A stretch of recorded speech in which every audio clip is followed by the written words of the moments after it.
os aqui presentes e aos que estão em casa. É um prazer retornar a essa casa para mais esse estudo. O tema de hoje está no capítulo 9 do Evangelho segundo o Espiritismo, mais especificamente os itens 6 e 7, e é um desdobramento do capítulo Bem-aventurados os brandos e pacíficos, porque herdarão a terra e porque serão reconhecidos filhos de Deus.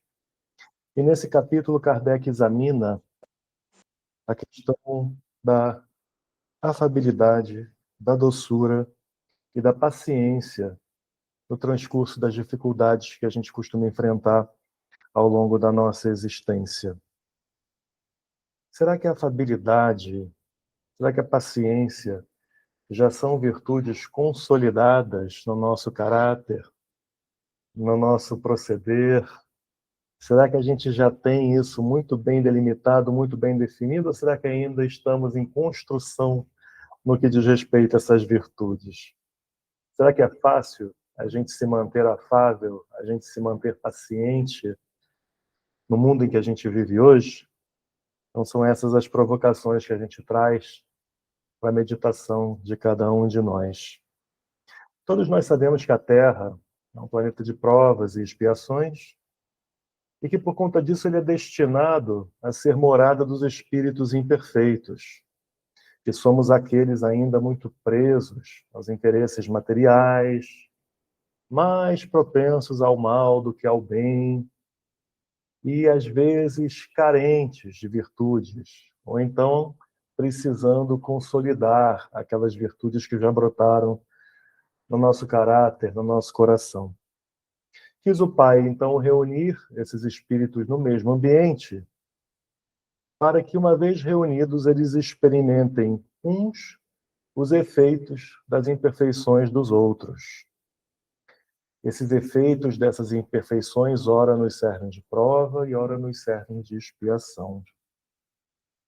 Para que a gente tenha oportunidade de evoluir espiritualmente, pelo desenvolvimento das nossas potencialidades intelecto-morais, e para que a gente também aproveite essas oportunidades não como castigo e não como punição, mas para a reharmonização do nosso espírito em relação às leis de Deus. Nós não somos apenas os seres inteligentes da criação, conforme nos aponta a espiritualidade superior na questão de número 76 de O Livro dos Espíritos. Como também estamos destinados a nos tornarmos espíritos puros, a sair do reino nominal e entrarmos no reino angelical, conforme nos aponta a questão 132 do mesmo livro. Essa destinação tanto é verdade que Jesus, no Evangelho de Mateus, capítulo 5, versículos 13 a 16, nos diz o seguinte: Vós sois o sal da terra. Se o sal vier a ser insípido, ou seja, perder o sabor, como lhe restaurar o gosto? Para nada mais presta, senão para ser jogado fora, ser pisado pelos homens. Vós sois a luz do mundo. Não se pode esconder a cidade edificada sobre um monte, nem se acende uma candeia para colocá-la debaixo do alqueire, mas no velador, a fim de que ilumine a todos os que estão na casa. Assim, brilhe também a vossa luz, para que vejam as vossas boas obras e glorifiquem o vosso Pai que está nos céus. Portanto, cada um de nós é luz.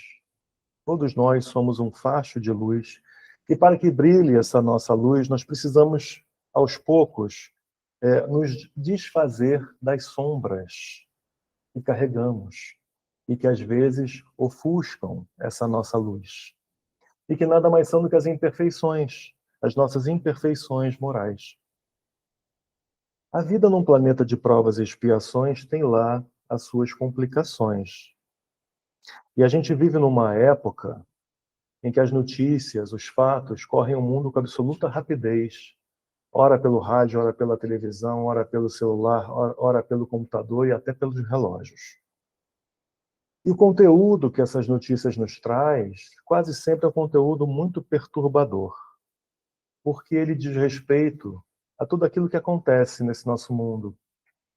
As guerras, a corrupção, os conflitos sociais, os conflitos políticos, as brigas, as dissensões.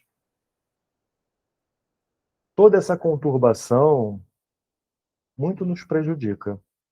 E não satisfeitos, às vezes, a gente, na nossa hora vazia, ao invés de se ocupar com conteúdo mais construtivo, para tentar contrabalançar essa carga pesada que nos chega, a gente se perde em pensamentos naqueles que nos prejudicaram, por esse ou por aquele motivo, nos causaram aquela dor, nos causaram aquele prejuízo, aquela perda. E como se não bastasse, diariamente na nossa vida cotidiana, na nossa casa, no ônibus, no trabalho, no mercado, a gente está constantemente em contato com as imperfeições de todos aqueles que nos cercam nesses ambientes, nesses locais. Então, a gente está em contato com as imperfeições daquele com quem a gente casou, com as imperfeições dos nossos filhos, dos nossos vizinhos, do nosso chefe no trabalho, daqueles com quem a gente trabalha e precisa se reunir para resolver esse ou aquele problema.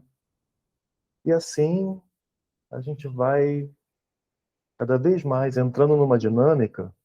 Se a gente não prestar atenção, se a gente não orar, se a gente não vigiar, a gente vai se colocando para baixo. E a gente vai baixando as nossas vibrações, correndo o risco de cair nas malhas do mau humor, da revolta, da agressividade e até mesmo da vingança. Pouco antes de ser entregue no Sinédrio, Jesus proferiu o sermão profético. E nesse sermão ele fala de coisas que iam acontecer no futuro. E uma das coisas que ele fala para os apóstolos, para os discípulos, é quais seriam os sinais do final dos tempos, que nós espíritas entendemos como esse momento de transição planetária porque estamos passando. E ao descrever um desses sinais, Jesus diz: "E por se multiplicar a iniquidade, o amor de muitos esfriará." E aí que a gente entra no tema de hoje. Porque esse amor a que Jesus se refere, e que a gente não pode deixar apagar, e que a gente não pode deixar esfriar, nada mais é do que a nossa capacidade de manter acesa essa nossa luz espiritual diante das dificuldades, essa nossa capacidade de sermos caridosos conosco e com os outros, mesmo nas adversidades, em quaisquer circunstâncias e sem condicionamentos. O que seria ser caridoso na visão de Jesus? Kardec pergunta isso aos espíritos na questão de número 886. Qual o verdadeiro sentido da palavra caridade, como a entendia Jesus? E aí os espíritos respondem: benevolência para com todos, indulgência para com as imperfeições alheias e perdão das ofensas. Vamos focar na benevolência, porque é dela que se desdobram as virtudes que a gente vai estudar hoje, ou sejam a afabilidade e a doçura. Benevolência nada mais é do que tratar bem as pessoas, dispensar-lhes aquela atenção com afabilidade, com doçura, um real sentimento de acolhimento que vai provocar imediato bem-estar naquele que está ao nosso redor, ou naquele que nos procura e que recebe a nossa atenção. Tratar o outro com respeito e com delicadeza, de forma terna e amorosa. Porque isso, toda vez que a gente procede dessa maneira, a gente está contribuindo para que boas vibrações inundem o local onde nós estamos. A gente está contribuindo para que boas vibrações toquem o coração daqueles que estão ao nosso redor. Às vezes, numa conversa cuidadosa, numa conversa em que a gente acolha a pessoa que nos procura ou que está ao nosso lado, passando essas boas vibrações, a gente rompe, por exemplo, as ligações de uma obsessão e a gente provoca um imediato bem-estar na pessoa. E é preciso que a gente tenha a capacidade de fazer isso independentemente das circunstâncias e dos problemas pelos quais a gente esteja passando.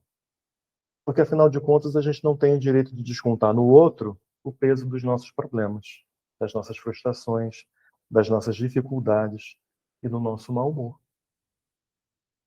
Mas a afabilidade, a doçura e a benevolência, elas precisam ser naturais, elas precisam ser autênticas, elas precisam fluir do nosso coração naturalmente. Porque no mundo há muitas pessoas que de afabilidade e doçura só têm o verniz, só têm a aparência. porque dentro de si escondem uma série de interesses menos dignos e, na primeira oportunidade de prejudicarem o próximo, prejudicam sem nenhum problema. Falam conosco de um jeito na nossa frente, mas a linguagem corporal comunica uma coisa completamente diferente daquilo que elas tentam transparecer. E outras pessoas há que na nossa vida diária interagem muito bem com os amigos, com os colegas de trabalho, mas quando chegam em casa, despejam nos seus familiares todo o peso das suas frustrações, todo o peso das suas angústias, toda a sua agressividade. E são motivos de desarmonia para o lar. Né? Às vezes se envaidecem de dizer, né, que ali eles são respeitados, que ali são eles que dão as ordens, mas se esquecem de dizer também que ali eles acabam sendo detestados. Então, meus amigos, que não sejamos nós nenhuma dessas pessoas. Que a nossa conduta, dentro e fora do nosso lar, possa ser uma conduta elevada, uma conduta equilibrada, de forma que a gente possa verdadeiramente criar, aonde quer que a gente esteja, ambientes saudáveis, de boas vibrações, positivos, que colaborem para o bem-estar e a harmonia de todos aqueles que estão ao nosso redor, principalmente nas nossas casas. Porque a nossa casa precisa ser o nosso porto seguro e o porto seguro de todos aqueles que ali habitam. Então, que nós sejamos, na nossa casa, aqueles que levam a paz, aqueles que levam a harmonia, aqueles que acolhem todos que estão lá, para que todos que estão lá se sintam seguros, principalmente as nossas crianças. Elas precisam de pais emocionalmente disponíveis para atendê-las naquilo que são aquelas demandas naturais de, de crianças, de pessoas em formação. Então, aproveitemos o Dia das Crianças para a gente pensar realmente no que a gente faz, né? Todos nós que somos pais e que todos mães e que somos mães, será que a gente realmente está se ocupando da formação e do cuidado com os nossos filhos da forma com que deveríamos? Que a gente provoque essa interrogação dentro de nós mesmos. E além da doçura e além da afabilidade, outra virtude que se torna muito necessária da gente desenvolver dentro de nós e que é um desdobramento dessas virtudes e da brandura e da qualidade de sermos pacíficos é a paciência, porque afinal de contas, outra virtude não é mais necessária para que a gente consiga viver em paz num mundo em que estamos mergulhados uns com as imperfeições dos outros, né? A paciência ela também é um desdobramento da brandura e tem por finalidade permitir que a gente tolere as diferentes maneiras de ser das pessoas. Porque nem todo mundo é como nós somos, nem todo mundo pensa do jeito que pensamos, nem todo mundo faz aquilo que a gente gosta de fazer, e às vezes dessas diferenças surgem faíscas, surgem desequilíbrios. E que se nós não formos pacientes, vai se tornar talvez um problema maior e desnecessário.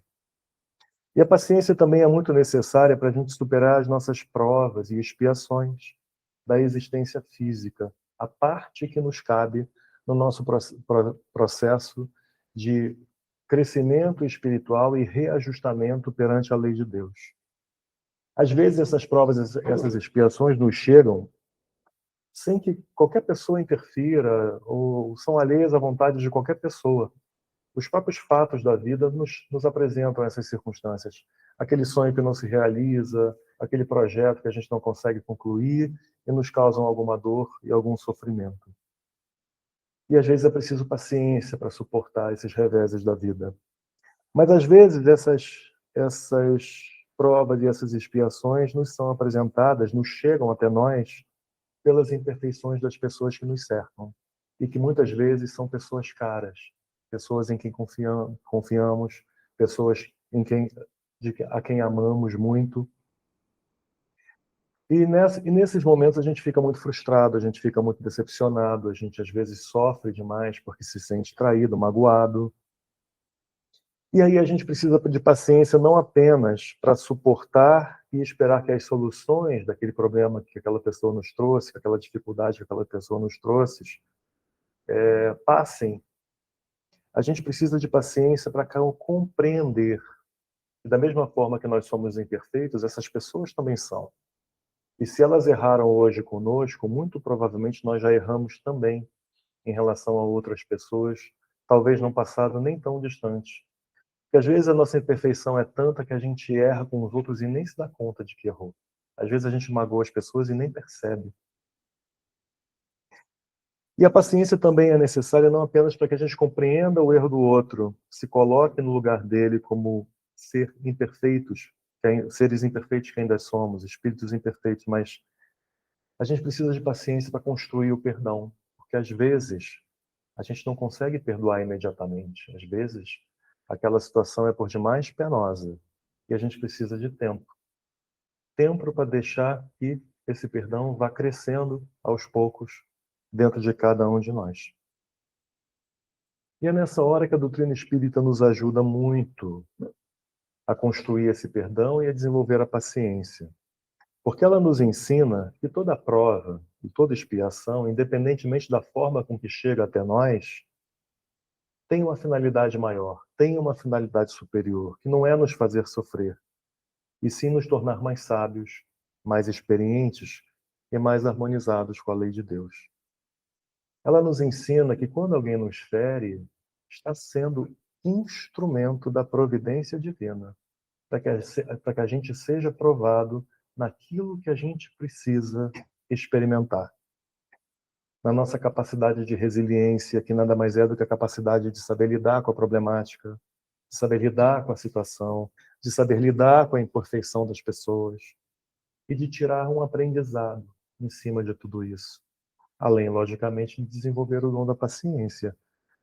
Porque, no final das contas, tudo passa, né? Tudo passa. Tudo um dia se resolve. Não há problema que para sempre dure. A doutrina espírita nos deixa muito claro, por pior que seja o nosso problema, em algum momento a solução vai chegar. Pode chegar no último momento, mas chega. Por conta disso, não é uma opção para o cristão, não é uma opção para o espírita, o comportamento, por exemplo, da vingança. Porque só Deus é capaz de aplicar a justiça na medida certa.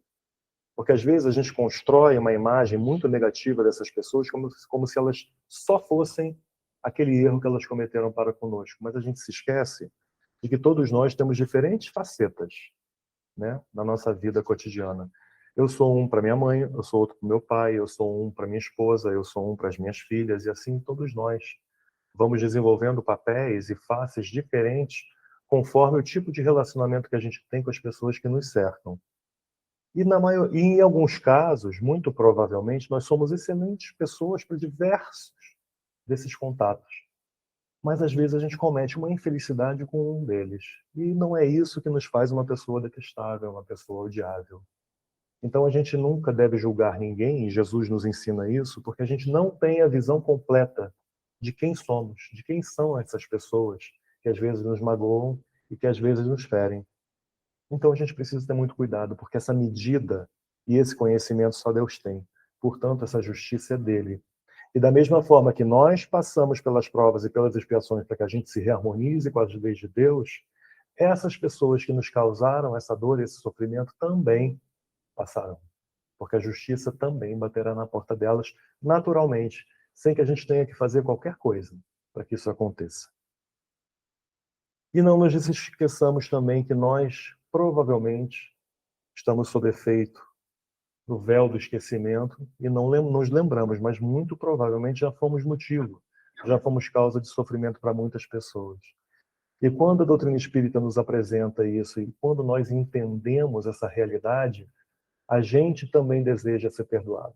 A gente também deseja receber a misericórdia de Deus no momento de expiar essas nossas culpas. Portanto, para fechar o nosso estudo, aproveitemos esse nosso tempo que temos nesse planeta de provas e expiações para que a gente seja luz na vida de todas as pessoas que nos cercam, independentemente do que elas fazem, independentemente do que elas pensam em relação a cada um de nós. Mas, principalmente, não deixemos que as perturbações da vida, que as conturbações desse mundo de provas e expiações nos amargurem a ponto da gente perder a alegria de viver, a capacidade de perdoar. e a capacidade de sermos afáveis e dóceis, receptivos ao outro, seja aquele outro que nos procura no momento de dificuldade, ou sejam todos aqueles que convivem conosco nos ambientes aonde nos encontramos, especialmente nas nossas casas. Porque, afinal de contas, a gente não tem o direito de descontar o nosso azedume, o nosso mau humor, em cima daqueles que nos cercam. Sejamos pacientes, portanto, na espera das soluções para as nossas dificuldades, para a solução dos nossos problemas. E se em algum momento os pesos dessas provas e dessas expiações e de toda essa conturbação que existe no mundo nos parecer maior do que aquilo que a gente pode suportar, lembremos-nos do recurso da oração. Peçamos a Deus e a espiritualidade maior que nos ajude, que nos ampare, que nos dê força para encontrar soluções, para encontrar caminhos para esses nossos tormentos, para essas nossas dificuldades. E para que a gente possa também administrá-los com paciência, enquanto a gente não encontra esse caminho, enquanto a gente não encontra essas soluções. De maneira que a gente nunca se desvie do caminho da paz, do caminho do equilíbrio e do caminho da harmonia, para que a gente não se torne um peso, um fardo para aqueles que nos cercam. Que assim seja, graças a Deus.